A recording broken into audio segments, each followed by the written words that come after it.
It was a quiet Sunday morning in town, the kind of peaceful day when families stayed home. Church bells rang softly in the distance, and most businesses operated at a slower rhythm. Except, of course, for Chick-fil-A, well, except it didn't. For decades, the restaurant had been famously closed every Sunday, a tradition rooted in its founders' beliefs. Everyone in the community knew it, but apparently not everyone accepted it. That morning, Karen barreled into the Chick-fil-A parking lot in her shiny SUV. She parked crookedly across two spaces, slamming her door as if the vehicle itself had insulted her. Her oversized sunglasses reflected the building, and her blonde bob bounced furiously as she stormed toward the entrance. She was clutching her designer handbag and muttering loudly, words like ridiculous and unacceptable carrying across the quiet lot. She yanked at the restaurant door. It didn't budge. She yanked again, harder this time, until her frustration echoed in the metal handle. A simple white sign taped to the glass greeted her. "We're closed on Sundays. See you Monday." Karen read it once, then twice, before scoffing in disbelief. "This is outrageous," she shouted, her voice loud enough to startle a passing jogger. "How can a restaurant refuse to serve paying customers on a weekend? Don't they know Sunday is family day?"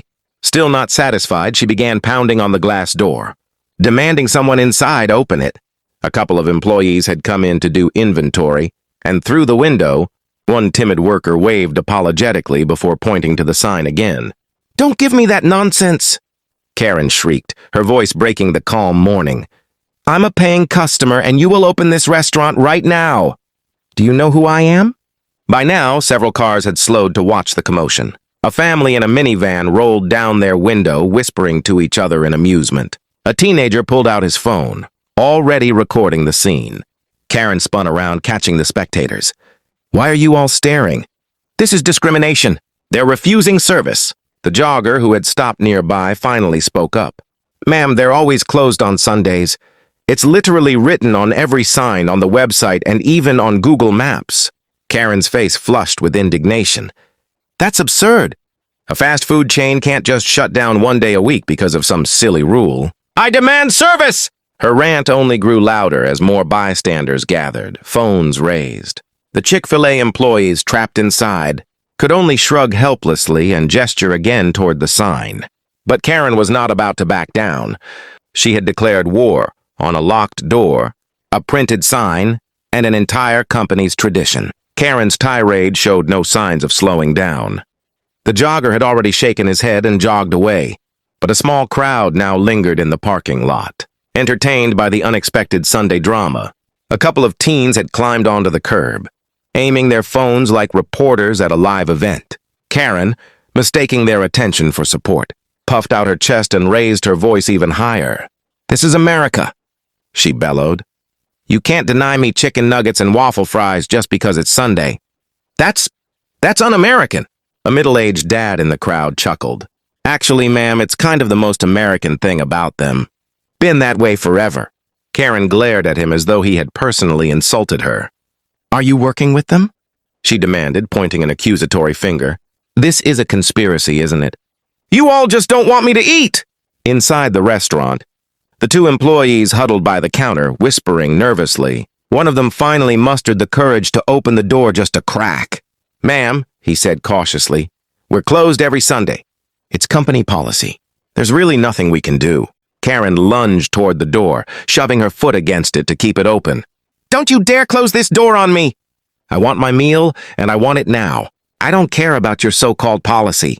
The poor employee, looking panicked, tried to explain again. "It's not us, it's the entire chain. Every Chick-fil-A closes on Sunday." "It's not personal?" Karen scoffed, waving her hand as if swatting away a fly. "Not personal. I drove all the way across town for this. My kids are starving. And you're telling me a multi-billion-dollar company can't bend a little? Rule for a loyal customer?" From the crowd, a sarcastic voice called out, "Maybe you should have read the sign, lady." Laughter rippled through the spectators and Karen's face twisted with fury. "How dare you mock me?" she snapped. "I'll have you know I've spoken to managers before and gotten employees fired. Do you really want to test me today?" She pulled out her phone and began furiously dialing. "That's it. I'm calling corporate. Someone's going to answer, and when they do, you'll all be sorry. I'll have this location shut down for harassment and refusal of service." The employees quickly shut and locked the door again, leaving Karen outside, pacing and gesturing wildly into her phone. Of course, corporate offices were also closed on Sundays, which only fueled her meltdown further. The crowd, now larger than before, watched with amused disbelief. For them, it was free entertainment.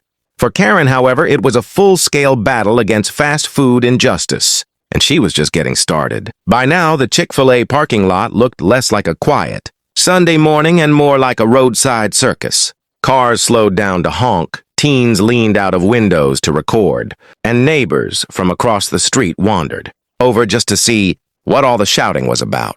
Karen was in the center of it all, stomping in her wedge sandals and waving her phone in the air as though summoning justice itself. "I don't care what anyone says," she yelled. "They have to serve me. I'm a paying customer. This is discrimination against hardworking families." The employees inside had retreated completely out of sight, but their shadows could be seen moving around in the back. One of them had already dialed. Well, not because Karen was dangerous, but because her meltdown was drawing too much attention. It didn't take long for flashing blue and red lights to appear at the edge of the lot. A patrol car pulled in, and 2 officers stepped out, adjusting their belts as they approached. The crowd grew louder with excitement. Phones lifted higher. Karen immediately rushed to the officers, her voice trembling with rage. "Finally! Thank goodness you're here. These people are refusing me service. They've locked the doors, they've mocked me, and they're harassing me in front of my children." One officer glanced at the locked restaurant door, then at the huge sign taped across it. He raised an eyebrow. "Ma'am," he said slowly, "you do realize they're closed, right? Chick-fil-A doesn't open on Sundays." Karen froze for a split second, then scoffed dramatically. "That's a myth. People say that, but I've never actually believed it. Look around, there are employees inside. If they're here, then the store is open and they're just refusing me service." The second officer tried not to laugh. "They're probably doing inventory or cleaning, ma'am."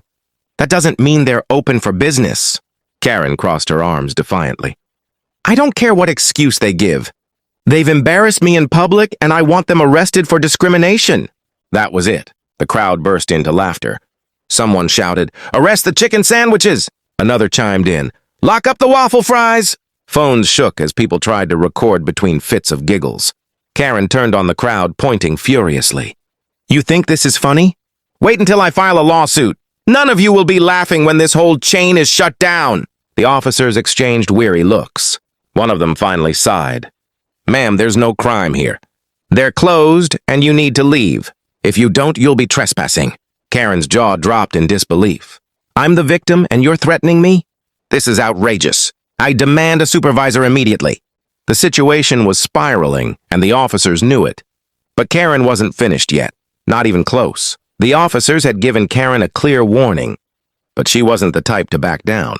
Instead of leaving quietly, she planted her feet firmly in front of the Chick-fil-A door like a protester on the front lines of a revolution. "I will not move," she shouted, hands on her hips. "This is about more than just chicken. This is about my rights as a citizen. If they can deny me service today, what will they deny tomorrow?" The crowd erupted in laughter again. Someone in the back called out, "Lady, it's just a chicken sandwich!" Phones continued recording, some even live streaming the meltdown. Comments poured in online as viewers tuned in from around the world, amused by the spectacle. The officers tried reason one last time. "Ma'am, you're trespassing. If you don't leave, we'll have no choice but to escort you off the property." Karen threw her arms in the air dramatically. "Escort me? Ha! You wouldn't dare. I'll have your badges for this. My husband knows people in government." The first officer calmly pulled out his radio, murmuring something into it. The sight of backup being called only fueled Karen's fury. She began pacing in front of the glass doors, shouting like a rally leader. "Don't let them silence me. Stand up for your right to fast food on Sunday." The crowd roared with laughter. Even the employees inside, though nervous, couldn't help but peek out from the kitchen, shaking their heads in disbelief. When a second patrol car arrived, the officers moved in. "Ma'am, this is your final warning.